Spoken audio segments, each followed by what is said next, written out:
कौन ब्रह्मा का पिता है, कौन विष्णु की मां, शंकर का दादा कौन है, हमको दे बता। ये जानने के लिए कृपया सुनिए। जगत गुरु तत्वदर्शी संत रामपाल जी महाराज के अमृत वचन सर्व पवित्र धर्मों के पवित्र शास्त्रों के आधार पर।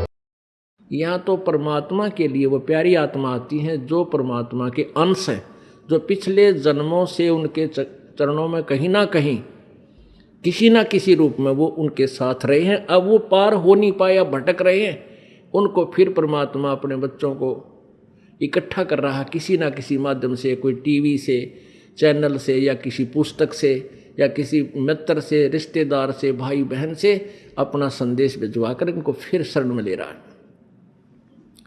तो ऐसी प्यारी आत्मा जो परमात्मा के बच्चे यहाँ आते हैं और इनके लिए जो सेवा होती है, ये धर्म यज्ञ है। इस धर्म यज्ञ में आपका पैसा लगता है, इससे आपको पुण्य होता है, और जो पैसा आपका किराए में लगा वो भी आपका पुण्य के अंदर लगा। अब पुण्यात्मा जैसे जो अनजान व्यक्ति हैं,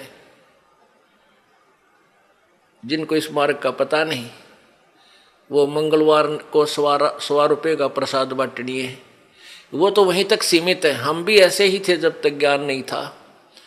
मंगलवार के दिन 100 रुपये का प्रसाद बांटा करते, घड़ियाँ उमंग भर जाती तो 5.25 का बांट देते, बहुत खुशी होती। तो ना तो उसने बहुत गुणा पुण्य मान लेते थे।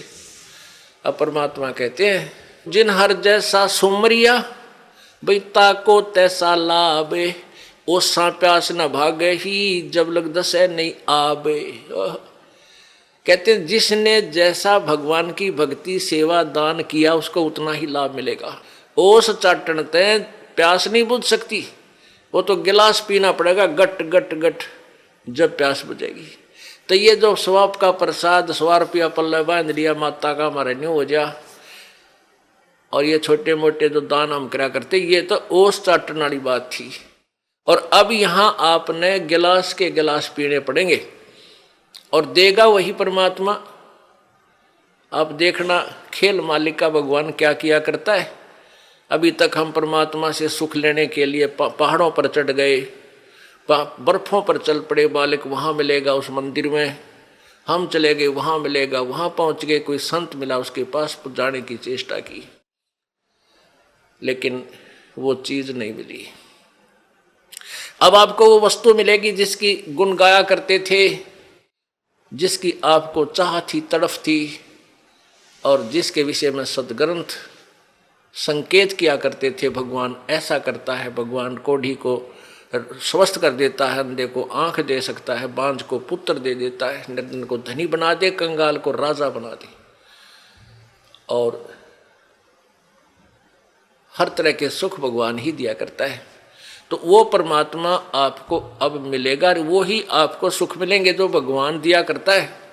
क्या बताते हैं, पर्वत पर्वत में फिरा भाई कारण अपने राम, फिर राम जैसे संत मिले जिन सारे सब काम।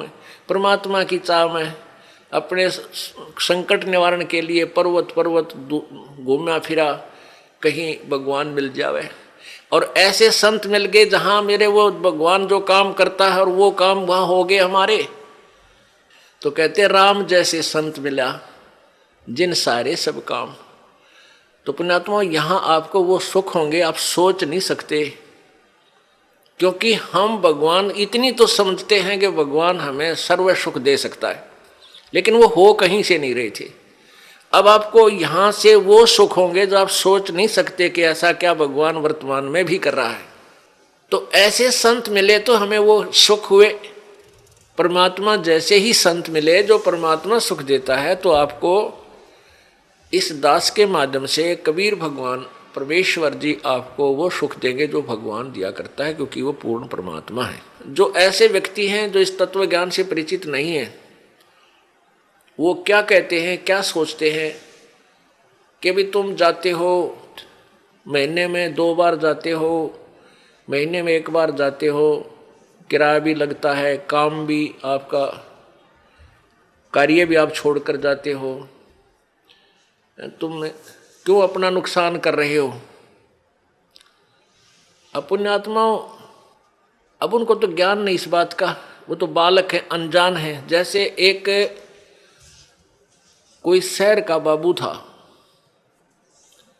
शहर में ही, बड़े शहर में वो पला, वहीं जन्मा पला बड़ा हुआ, नौकरी योग्य हुआ, उसकी नौकरी, उसकी सर्विस लगी रूरल क्षेत्र में, गांव में, और वो अपनी ड्यूटी ज्वाइन करने के लिए गांव में कार्यवर्ष जा रहा था। वहां पर एक खेत में किसान हल जोत रहा था बैलों से और गेहूं बीज रहा था।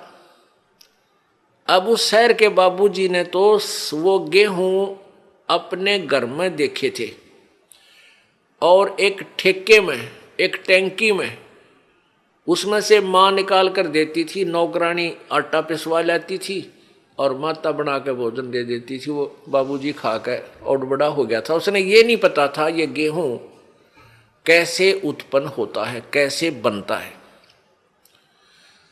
और जैसा भी अपना व्यवहारिक ज्ञान उसको था कि भाई गेहूं की बड़ा अभाव है अपने भारत में और इसको बर्बाद नहीं करना चाहिए, बड़े संभाल के रखना चाहिए, क्योंकि वैसे माता पिता भी कहते हैं भाई अन्न को बर्बाद नहीं करना चाहिए, बड़ा ये जीवन दाता है। तो वो भी भावना उसमें थी। उसने क्या देखा कि किसान एक थैले में कणक गाल के, गेहूं डाल के, और एक पाइप के द्वारा बैलों के पीछे हल पर लगे हुए उस पाइप में से और मिट्टी में वो गेहूं डाल रहा है, मिट्टी में डाल रहा है खेतों में, और कुछ गेहूं अलग रखे हैं जिनको दूसरी ट्रेन में वो उठाएगा। तो उसने देखा कि भाई ये आदमी के क्या मिट्टी में क्या डाल रहा है। उसने देखा गेहूं रखे हैं, ये गेहूं ही बीज रहा है। तो उस किसान से कि मुट्ठी से भी उसने देखा गेहूं डालता है, उसको पक्का हो गया कि ये आदमी मूर्ख है जो ऐसी बढ़िया वस्तु, खाने की वस्तु, अन्न, गेहूं को और मिट्टी में डालने लग रहा। अच्छा पागल। अब उसको उस बाबूजी ने कहा उस गेहूं बीजने वाले हाली से, किसान से, कि भैया एक बार रोकना। अब किसान ने सोचा भाई शहर का आदमी दिखा है, कोई रास्ता पूछता होगा। उसने बैल खड़े कर लिए, रोक दिया हाल। हाँ बाबूजी बताओ क्या काम है। तो बाबूजी ने बोला अरे तू मूर्ख है क्या। वो शहर वाला बाबू बोला अरे किसान तू पागल है क्या, इस गेहूं को बर्बाद कर रहा है, ये तो बहुत संभाल के रखने का है। ला गया लेक्चर देन जिसा उसने बेरा था बॉडी पीरियड ने। अब वो किसान ने सोचा यो कितना है क्या बंदर, इसने यो मन ने मुझे शिक्षा देने लग रहा है उल्लू। वो समझ गया कि उन्हें बोतड़ू है कह लेने दे इसने सारी। वो जब सब अपनी शिक्षा दे चुका, जब पहले उसकी मूर्खता पर उसको पता लग गया कि भाई इसने पता ही नहीं होगा इस प्रोसीजर का, तब उस किसान ने उसको समझाया कि भगत जी बात सुन, मैं गेहूं को बर्बाद नहीं कर रहा, ये बर्बाद जो मैं करता हुआ नजर आ रहा हूं ये मुझे आबाद करेगा ये गेहूं। देख 1 एकड़ में 40 किलो डालूंगा, 40 किलोग्राम, और एक ट्रैक्टर की ट्राली भर के ले जाऊंगा, इतना इसमें धन होगा मुझे। यानी 40 किलो डालूंगा 1 मन, तो मुझे 60-65 मन गेहूं यहां से मिलेंगे। अब वो बता रहा था लेकिन उसको समझ में पल्ला नहीं पड़ रहा। उस बाबूजी के हक में कैसे मानूं भाई, अच्छा मूर्ख है, मिट्टी में बर्बाद कर रहा है और कहता गेहूं 65 मन होंगे 1 मन के। किसान ने कहा कि आप 4-5 महीने के बाद आना, अप्रैल में, और फिर दिखाऊंगा तुझे ये मैं बर्बाद कर रहा हूं, यही मुझे आबाद करेंगे। अब वो चला गया। वो फिर आया इसी प्रकार अप्रैल के महीने में। उसने देखा, किसान ने उसको दिखाया कि 1 कनक का दाना डाला था और कम से कम 10-12 ये गुच्छा बन गया, देख नीचे से, और प्रत्येक पौधे के ऊपर 1-1 बाली आई है, एक बाली में 30-40 दाने हैं। उसने ऐसे करके वो दिखा, देख बाबूजी। तब उसकी चौंध टूटी, अगर भाई आप ठीक कह रहे थे। तो पुण्यात्माओं, जो आज आप दान कर रहे हो, किसी प्रकार यहाँ भगवान के दरबार में आने का आपका किराया तक भी आपके पुण्य में लिखा जाएगा। और जो अनजान है वो तो ऐसा समझ लो जिसने कभी देखा है ना हो गेहूं उत्पन्न कैसे होते हैं, उस 4 मन गेहूं को ही चिपटा बैठा रहा, उसी को सुरक्षित रखे, आगे कहाँ से मिलेंगे उसको। तो आप जो पुण्य कर रहे हो, ये दान कर रहे हो, यही आपको आबाद करेगा। कहते हैं देते को हर देत है जहां तहां से आने, नहीं दिया फिर मांगते फिर यो साहिब सुने ना कान।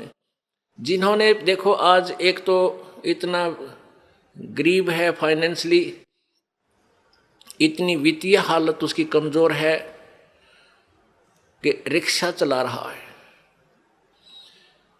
एक ऐसा है मजदूरी कर रहा है, एक रिक्शा चला रहा है, एक उसके अंदर विराजमान है, बैठा है, दोनों ही मनुष्य।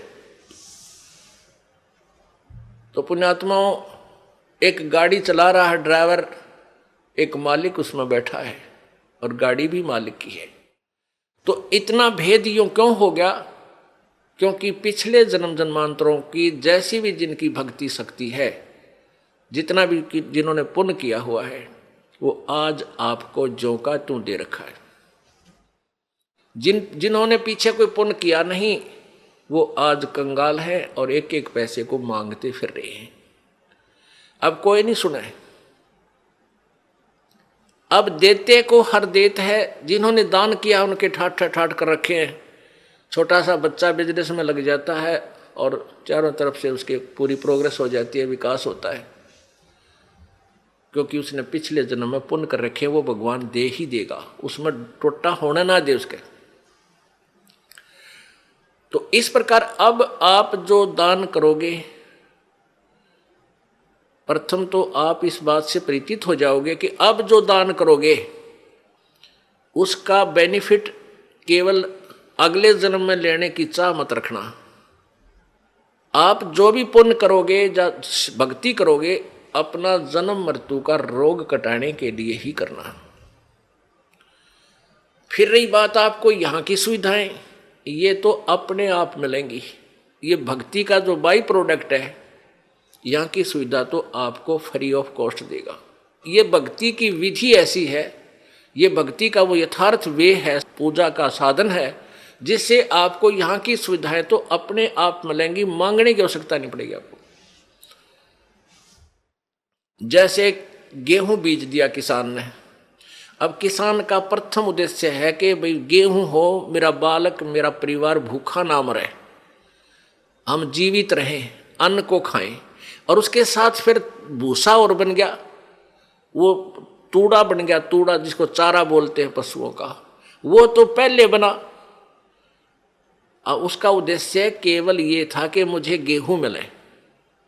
यहाँ भी आप देखते हो कि कई लोग ऐसे हैं पैसे वाले, इतना उनका बड़ा फार्म होते हैं, इन क्रेनों से कटवा डालते हैं गेहूं की बाली बाली निकाल लेते हैं और नीचे वो तूड़ा चारा काट कूट देते हैं, अंदर ही पड़ा रहता है। उनका उद्देश्य गेहूं बीजना ही था। और वो जो तूड़ा है, वो चारा, वो फ्री में होता है, वो अवश्य ही होगा। तो आप यहाँ संसारिक जो आपके ये कार कोठी और धन सुविधाएं आवश्यकता, ये तो तूड़ा समझो इस भक्ति का, ये चारा आपको आप पे मिलेगा। और असली धन है मोक्ष। जो बाली है वो गेहूं समझो मोक्ष है। हमारा उद्देश्य मोक्ष प्राप्ति रहना चाहिए, ना कि वो चारा ही प्राप्त करना। अगर चारा उद्देश्य रहेगा तो आप परिपक्व नहीं होने दोगे उस फसल को, गेहूं को, और कच्चे कोई पशुओं को डालकर आप भूखे मर जाओगे, कंगाल हो जाओगे।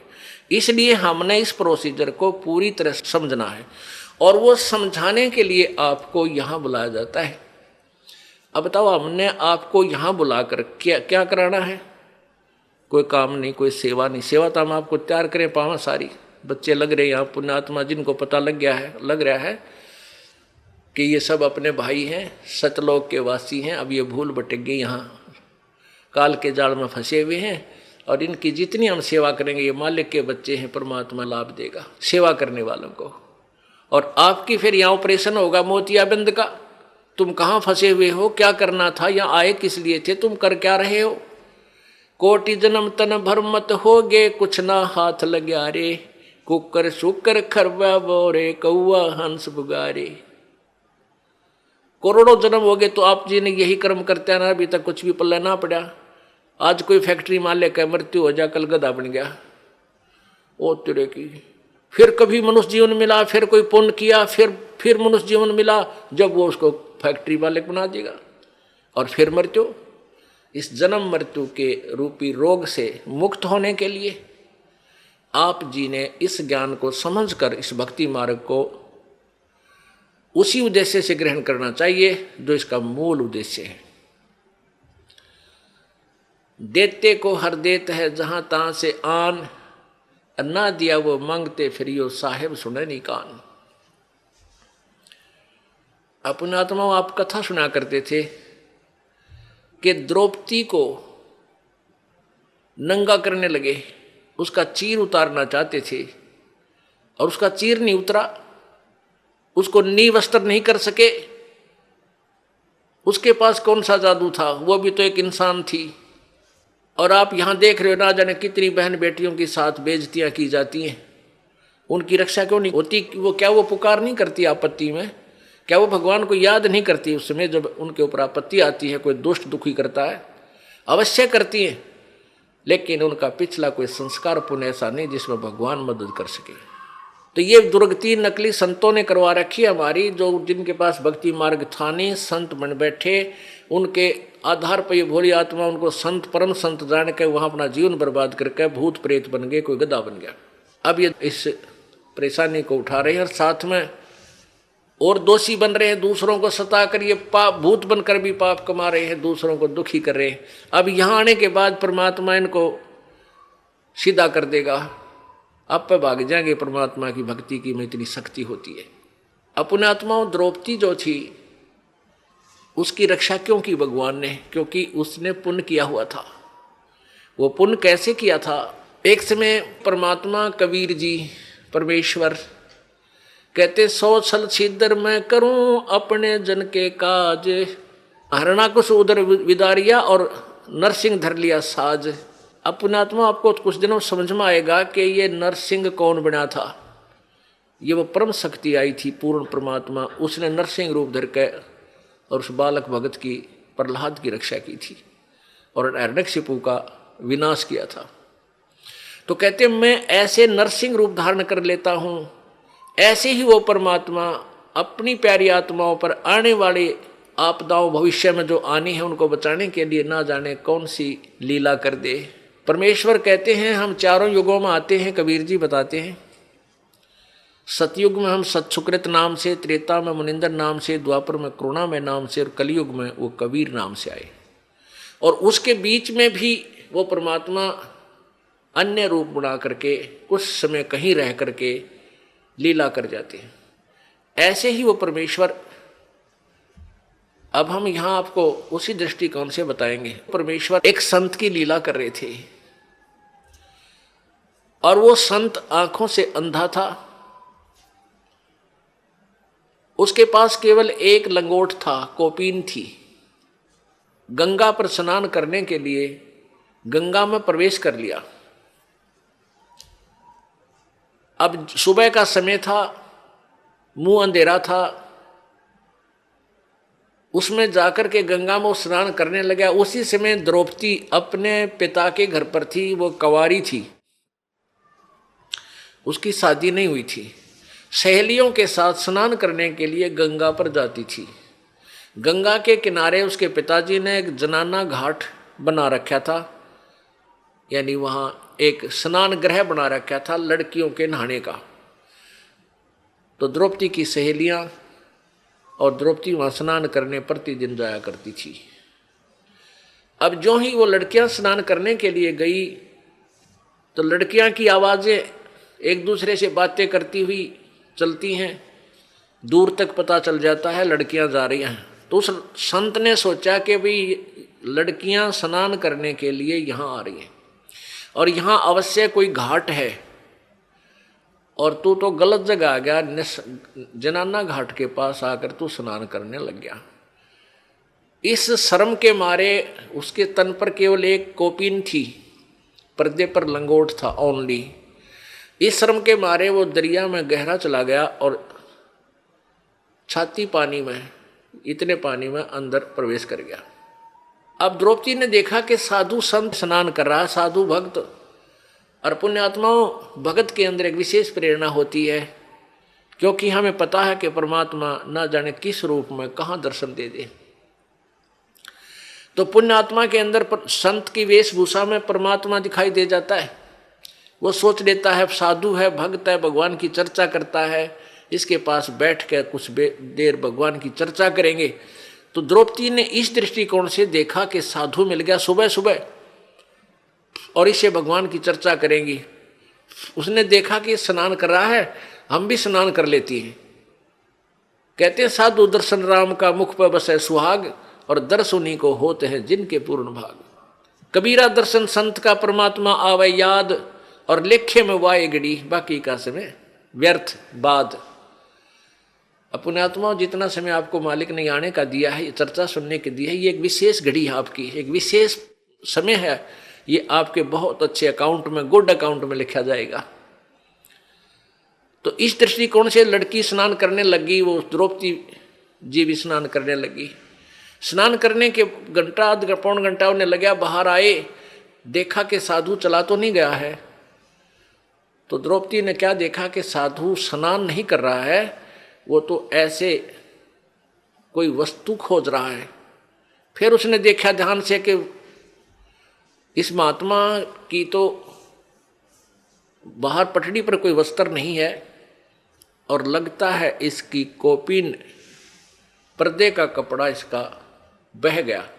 तो क्या हुआ, उस संत का स्नान करते समय जो उसने एक धागा, तागड़ी बांध लेते हैं बेल्ट की तरह, एक छोटा सा धागा बांधा करते हैं पतला सा, उसने यहाँ हरियाणा में तागड़ी बोले, एक बेल्ट टाइप, और उसमें लंगोट उलझा लिया करते वो ऊपर आगे पीछे, और वो तागड़ी टूट गई, वो कोपीन भी बह गई, निवस्त्र हो गया संत। अब वो पहले इतने जल में था तो फिर इतने पानी में चला गया और हाथ मार रहा है कि हो सकता है ये लड़कियां नहावें, कोई इनका कपड़ा बह के आ जावे, अपना पर्दे पर बांध के मैं बाहर चला जाऊं, आज तो बड़ी मुश्किल हुई। अब वो सोच रहा था, ऐसा हाथ मार रहा था कि शायद कोई हाथ लग जावे, ऐसे ऐसे कर रहा था। अब लड़की ने देखा कि नहा नहीं रहा है, तो क्या बात है, ऐसे ऐसे हाथ कर रहा है, ऐसे ऐसे। तो देख लिया आपने विचार करके कि इसका तो कोई कपड़ा निवस्त्र है ये, और कपड़ा इसका खो गया। तो लड़की ने, द्रौपदी ने अपनी साड़ी, एक तो स्नान करने बांध के गई थी वो उसमें से नहीं दिया, उसने जो नई धोती धोई धाई कपड़ा था उसका, जो बांधना था उस दिन, पहनना था ना कर, उसमें से एक गठ, एक बिलात यानी 9 इंच 8-9 इंच कपड़ा पाड़ा और जल में बहा दिया। उसने सोचा ये जल में बहता हुआ महात्मा के हाथ लग जाएगा और ये उसमें बांध के अपना चला जाएगा, बाहर आ जाएगा। तो महात्मा के हाथ नहीं लगा, संत के हाथ नहीं लगा।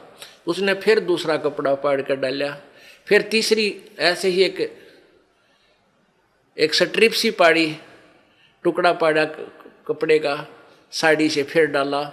ऐसे 8-9 लीर, उसका लीर बोलते हैं हरियाणा में, लीर यानी एक टुकड़ा, लंबी कतरन सी, वो 8-9 पाड़ कर डाल दी। 8 यानी 8 नीम 72 यानी 5-6 फुट के करीब कपड़ा डाल दिया, महात्मा का हाथ लग गया। अब लड़की ने सोचा भाई साड़ी भी तकरीबन पाड़ डाली और इसका काम आया को ना। वो न्यों सोचा थी कि कहीं मैं बोल पड़ी और निकट जाऊंगी, महात्मा शर्मा जागा, शर्म का मारा कहीं आगे को ना सरक जा, दरिया का बहाव बहुत ज्यादा है, कहीं डूब ना जा। फिर उसने सोची तो मुंह तो नहीं बोलूंगी नहीं, एक लंबी लकड़ी ले ली जंगल से लंबी लकड़ी लाई ढूंढ गए और उसके एक लीर और पाड़ी, एक टुकड़ा और फाड़ा 8-9 इंच का, और उस लकड़ी का लपेटा दे के और महात्मा ऐसे हाथ मार रहा था, उसके हाथ के निकट कर दी। जो ही उसके हाथ लगा लड़की महात्मा का संत का, एकदम उसने पकड़ा, देखा, अको हो तो बड़ा साइज का कपड़ा मिला है। ओहो हे भगवान, हे परमात्मा, जब आशीर्वाद दिया कि हे प्रभु आपने बड़ी दया करी अपने दास पे, और फिर हिसाब लाकर देखा कि ये कोई कपड़ा वैसे नहीं आया, ये किसी बेटी ने, क्योंकि अंधे के हाथ आंखों का काम करते हैं, उसने सब हिसाब देख लिया, ये साड़ी का कपड़ा है और किसी बहन बेटी ने डाला है। तो आशीर्वाद दिया कि बेटी आज तने मेरी इज्जत रखी है, भगवान तेरी इज्जत रखा है और भगवान तने घणाए दे। अब कहते हैं संत बोले सहज स्वभाव और जो चाहे सो कर दे, 7 वचन पलटे नहीं चे पलट जाओ ब्रह्मंड। अब उस आशीर्वाद दिया, हृदय से दिया। अपने आत्मा यहां देखो खेल भगत कैसा होता है। लोभ करे तो ऐसा करे, लालच करे तो ऐसा करे, ये नकली लालच नहीं करे, किसी का जो है ना मिलावट कर दी, किसी का घाट तोल दिया, किसी का कुछ गड़बड़ कर दी, ये लालच माड़े हैं, ये गलत होते हैं। लोभ करे लालच करे तो ये करे कि वहां लड़की ने, देखो द्रौपदी राजा की लड़की थी और नौकरानियां और सहेली छोटे घरों की होती थी, न जाने कितनी उनके साथ थी, और वो एक बांदी को कहती कि तू अपनी साड़ी में तो फाड़ के टुकड़ा डाल दे, तो तुरंत डाल देती। पता था कि राजा की लड़की मुझे इससे भी सुंदर साड़ी लाकर नई दे देगी, और राजा की लड़की का आदेश मोड़े कौन नहीं, उसको उल्लंघन नहीं हो सकता। लेकिन वहां उसने देखा कि यदि मैं अपनी साड़ी आज मैं दान करूंगी मुझे मिलेगा, और बांदी करेगी तो बांदी को मिलेगा, इतनी गलती मैं क्यों करूं, अपनी मजदूरी इसको दूं। तो यहाँ भगत को इस दृष्टिकोण से भी बहुत सोचना होता है। अपना लालच लोभ अब इस टाइप का करे, यहाँ के धन जोड़न का लोभ आपका विनाशक होता है, और लूटन का नहीं करे, लूटने का करे परमात्मा के नाम पे। फिर देखना,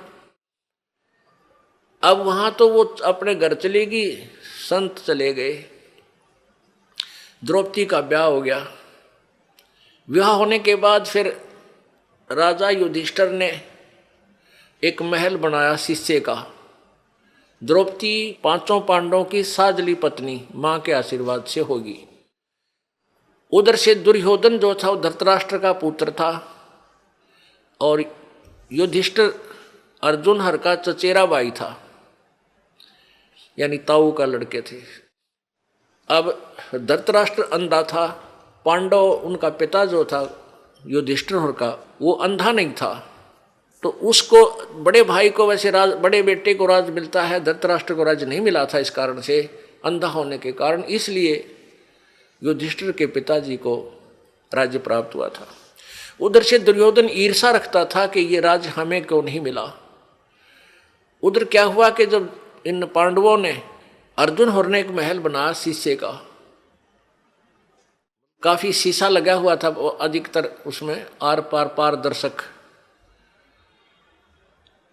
और एक दिन दुर्योधन उसमें चला गया महल में, द्रौपदी वहां पर थी।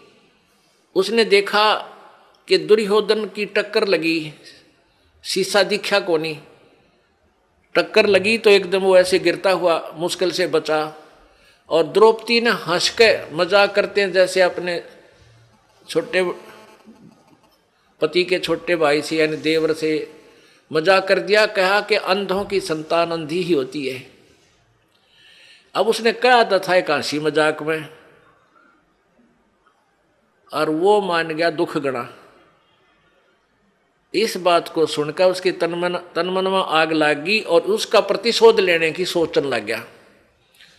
तो क्या किया उन्होंने, जुए में युधिष्ठिर को खिलाया और जुए में सारा राज भी जीत लिया और द्रौपदी को भी दांव पर लगा दिया युधिष्ठिर ने, और द्रौपदी भी जीत ली।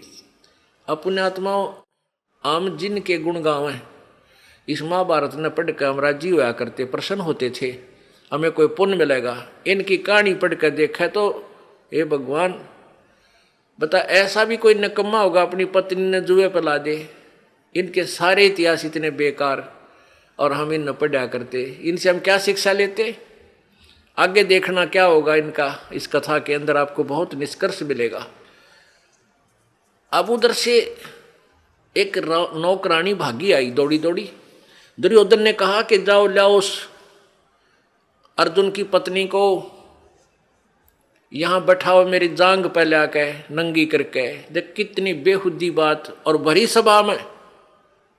अब ये बात सुनकर वह नौकरानी भागी आई कि किसके पास? द्रौपदी के पास, और कहा द्रौपदी आज तक बात बिगड़गी, आपको जुए में जीत लिया कौरवों ने और आपको वहां पर नंगा करेंगे। दुर्योधन कह रहा है कि उसने मुझे अंधे की संतान कहा था और हम अंधे की संतान हैं, हमें कुछ दिखाई नहीं देता, वो उसको शर्म क्या आएगी, उसको नंगा करो मेरे सामने, हम तो अंधे हैं। अब द्रौपदी का यह बात जची नहीं कि ऐसे कैसे हो सकता है। उस नौकरानी से द्रौपदी ने पूछा वहां और कौन बैठे हैं? कि 5 पांडव बैठे हैं, चाचा विदुर बैठा है और भीष्म पितामह द्रोणाचार्य और कर्ण, और साथ में 101 कौरव बैठे हैं। द्रौपदी ने कहा कि नालायक, इतने आदमियों में और मुझे नंगा कैसे करेंगे, तेरा दिमाग खराब है। अब नौकरानी नहीं बोली, कहा क्या बोलूं, मैंने जो सुना था बता दिया। इतने में दुशासन जो दुर्योधन से छोटा था वो दुष्ट गया और द्रौपदी को पकड़ के केस बाढ़ पकड़ के और घसीट के लाया और वहां खड़ा कर दिया। और दुर्योधन ने कहा कि इसके कपड़े चीर उतार दो, इसको नंगा करो और मेरे जांग पर बैठा दो। यानी गंदा, कितनी बेहुदी हरकत, और भरी सभा में वो दुष्ट करने जा रहा था। और वहां कौन कौन विद्यमान थे? 5 पांडव बैठे हैं, उसके पति द्रौपदी के, और भीष्म पितामह द्रोणाचार्य जो गुरुजी थे, और कर्ण, ये तीनों 1 नंबर के योद्धा थे। और इन तीनों में से एक भी खड़ा होकर ये कह देता उस दुर्योधन और दुशासन को, खबरदार इस बेटी का हाथ लगाया। वो इतने योद्धा थे, पता था दुर्योधन को कि तुम्हारा सर्वनाश कर देंगे, तो हिम्मत नहीं थी दुशासन और दुर्योधन की इस द्रौपदी की चीर का हाथ लाने की। लेकिन उस दुर्योधन के मलिन अन्न को खाकर उनकी भीष्म पितामह द्रोणाचार्य और कर्ण की भी आत्मा मलिन होगी, उनके अंदर भी गंदापन छा गया। और उस लड़की को नंगा देखने के लिए वो भी वहीं विराजमान रहे। और उन्होंने उठकर ये भी नहीं कहा तुम के जुल्म कर रहे हो, क्या करने जा रहे हो। इंतजार करते रहे, बैठे हैं कि कब नंगा हो, कब नंगी होगी। तो उनमें के मलिनता होगी। सोच लेना पुण्यात्माओं, जिनको हम बड़े बहादुर और बड़े नेक व्यक्ति मानते थे।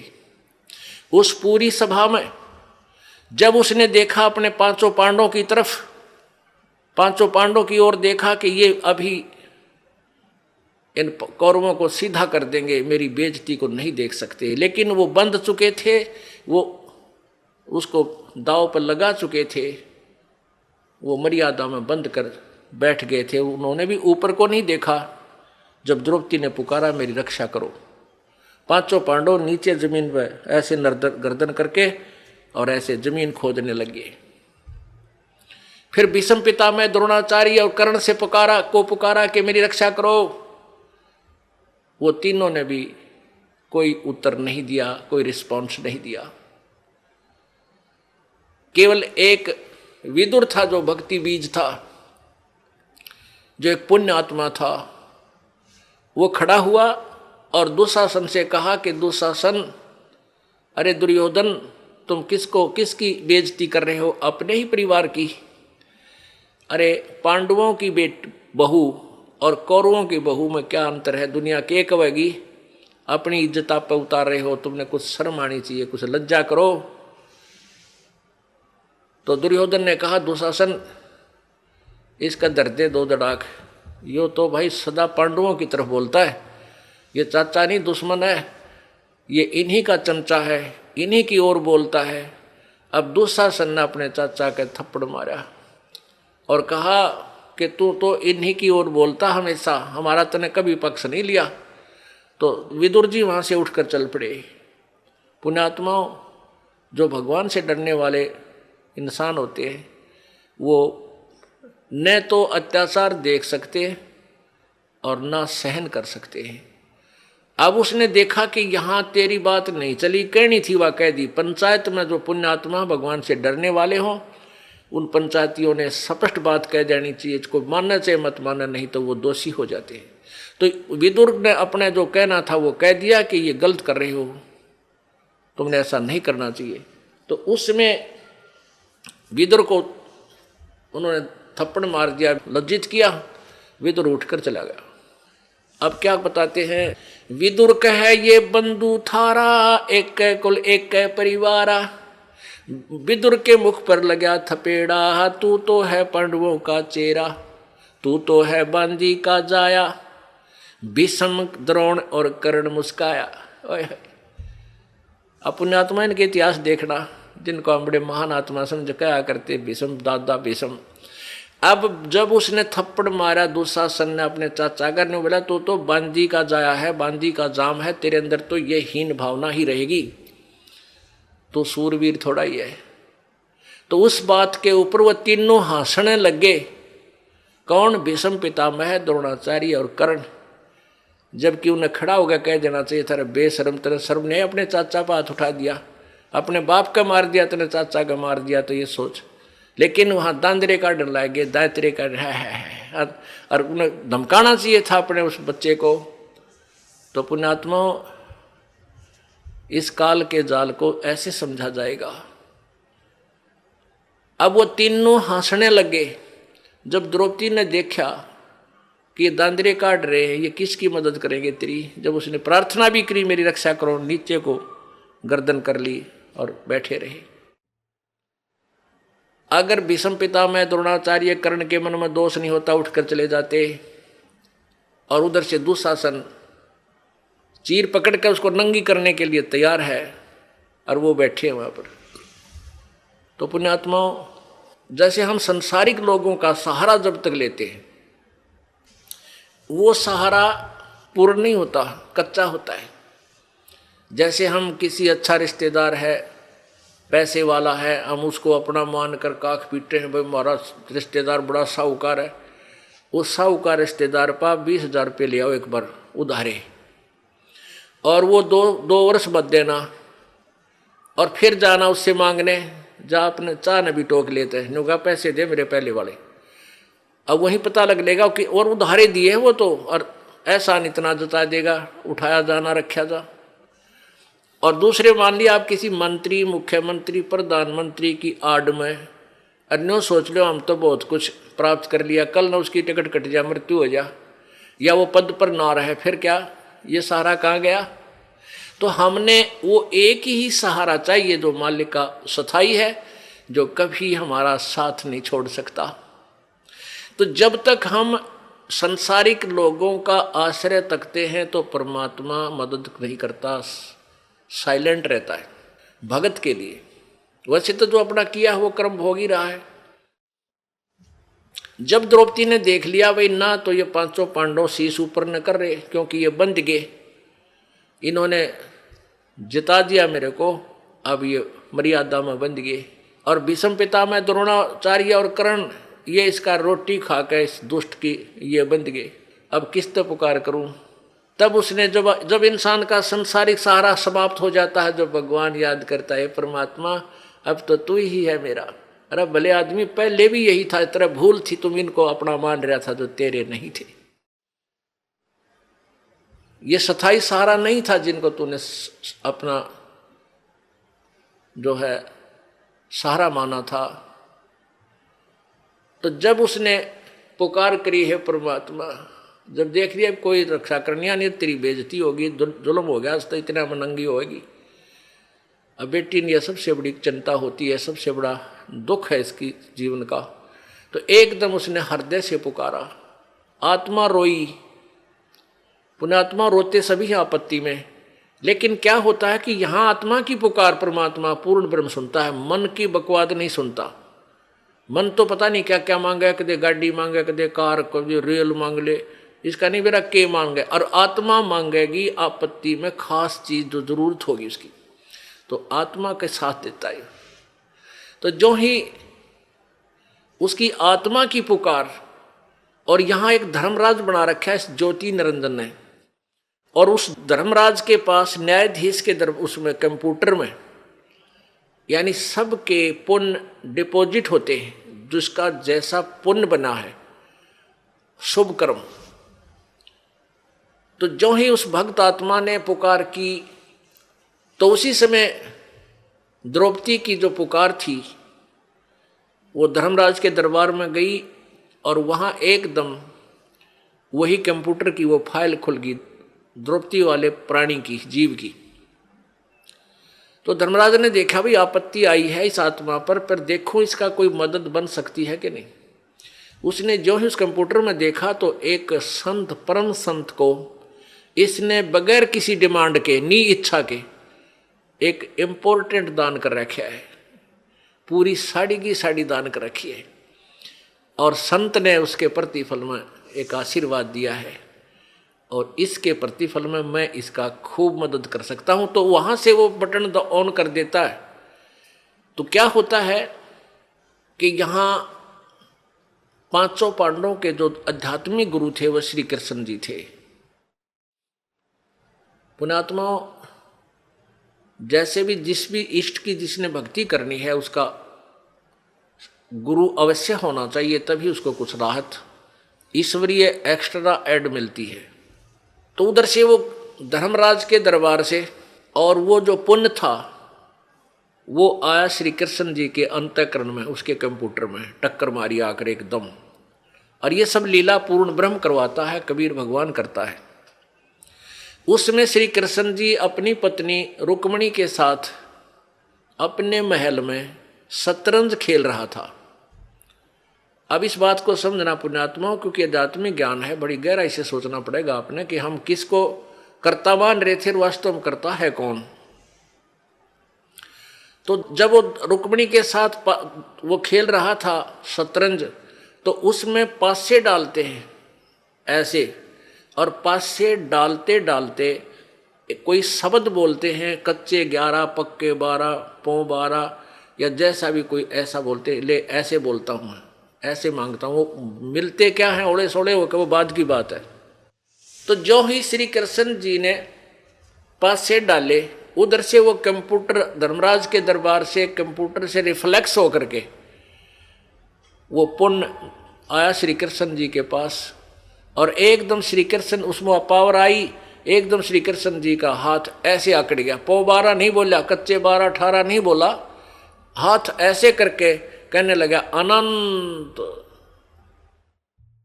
जैसे किसी में प्रेत आ जा रहे, एकदम कहता कुछ रोकड़ जो रोकी करने लग गया, ऐसे उसमें ऐसी क्रिया श्री कृष्ण जी की होगी। तो रुक्मणी ने हाथ पकड़ा और हंसने लगी, कहने लगी ये अनंत क्या है, ये कहते 11 बोल के 12 बोलने थे, ये अनंत क्यों कहा।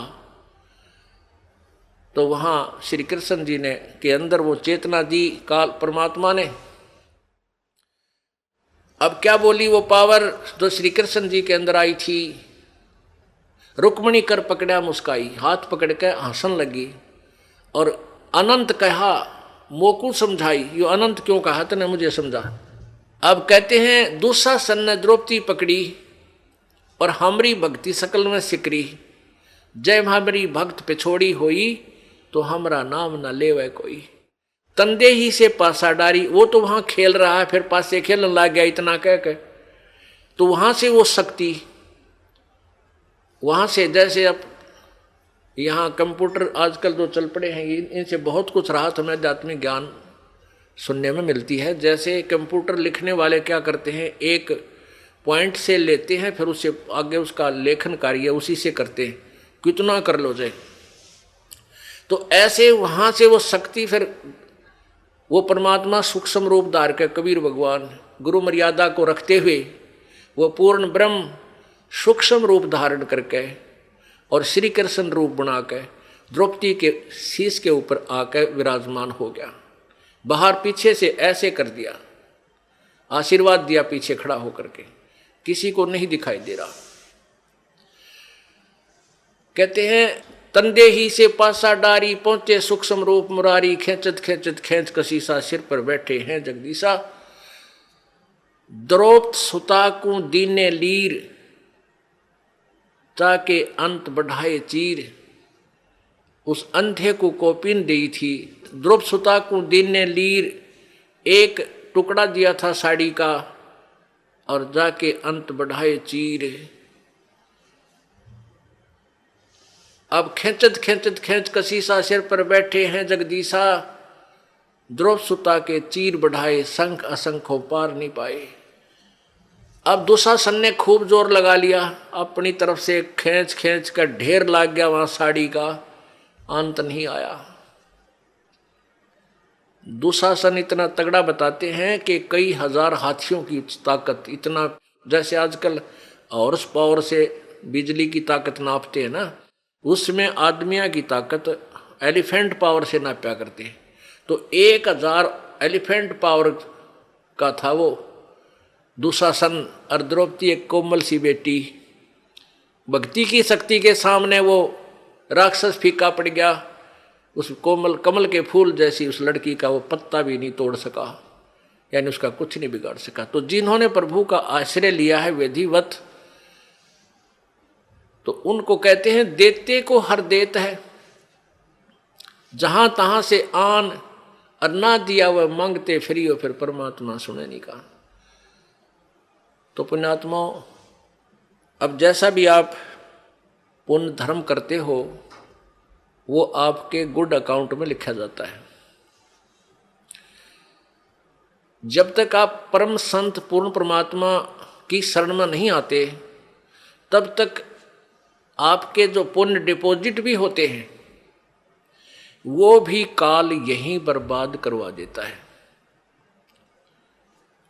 आज जैसे द्रौपदी के ऊपर यह तो आपत्ति टल गई और फिर केवरानमटी हुई, हिमालय में जाकर गड़ गए, राज्य भी गया, कुछ नहीं रहा, फिर नरक में डाल दिए गए। अब हमने यहां केवल इतना ही लेना है कि आप यहां परमात्मा के चरणों में आए हो, आपका प्रथम उद्देश्य ये हो कि मेरा जन्म मृत्यु का रोग कटे, क्योंकि आप जी ने असंख्य जन्म हो गए यहां जन्मते और मरते को। कभी राजा भी रहे, कभी आप रानी भी रहे और फिर भिखारी बनकर भी घूमते रहे। अब कहीं पर भी आपको स्थायी स्थान नहीं मिला। जैसे आपने पुण्य किए तो आप स्वर्ग चले गए। स्वर्ग क्या है? ये एक होटल है, एक रेस्टोरेंट है।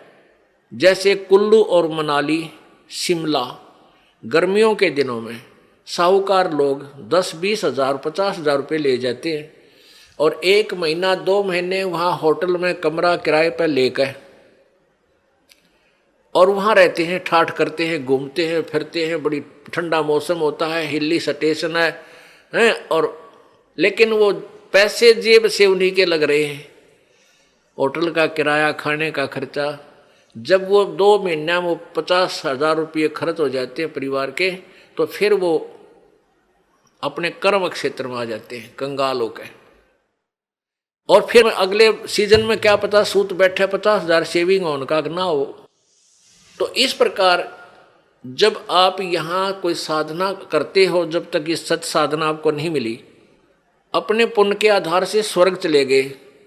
उस स्वर्ग में आपको देव बना दिया, देवता, या कोई और पद दे दिया, या वैसे कॉमन स्वर्ग में आप ठाठ करो, लेकिन वो पुण्य आपके ही समाप्त हो रहे हैं।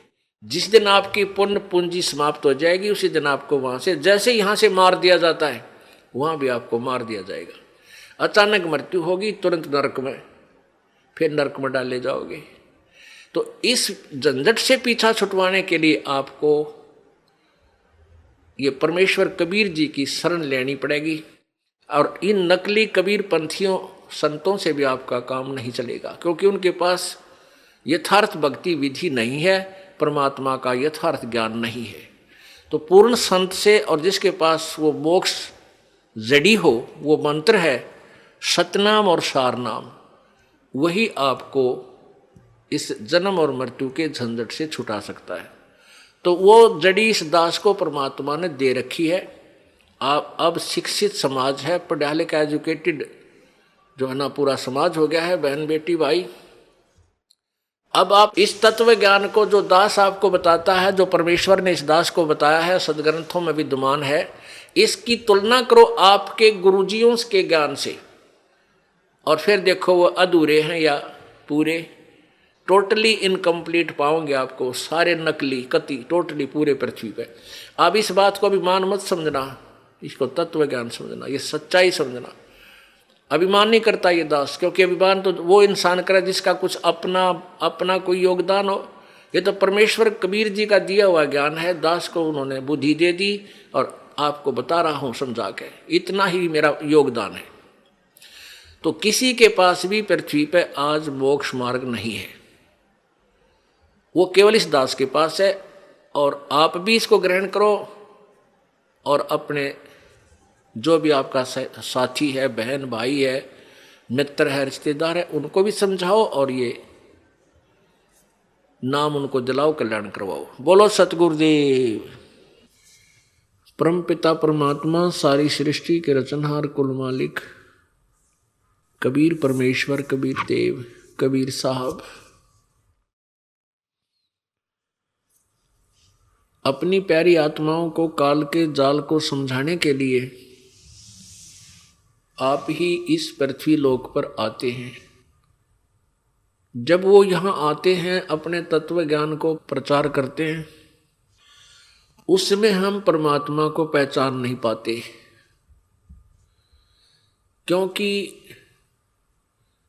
इस काल भगवान ने, ब्रह्म ने पूरे मानव समाज में अज्ञान भर रखा होता है।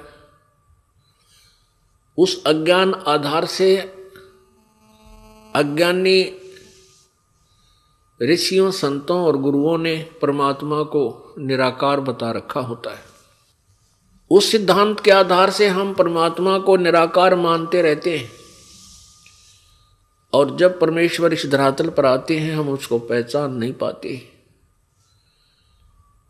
और काल के दूत उस परमेश्वर का विरोध करते और करवाते हैं। क्योंकि परमात्मा जब आते हैं वो यही तत्वज्ञान प्रचार करते हैं जो दास आपको सुना रहा है, उन्हीं के द्वारा प्रचार किया हुआ। अज्ञानी संतों ऋषियों के द्वारा सुना गया लोकवेद होता है। लोकवेद कहते हैं घर का ज्ञान, अपना मन घड़ंत, अपना अनुभव।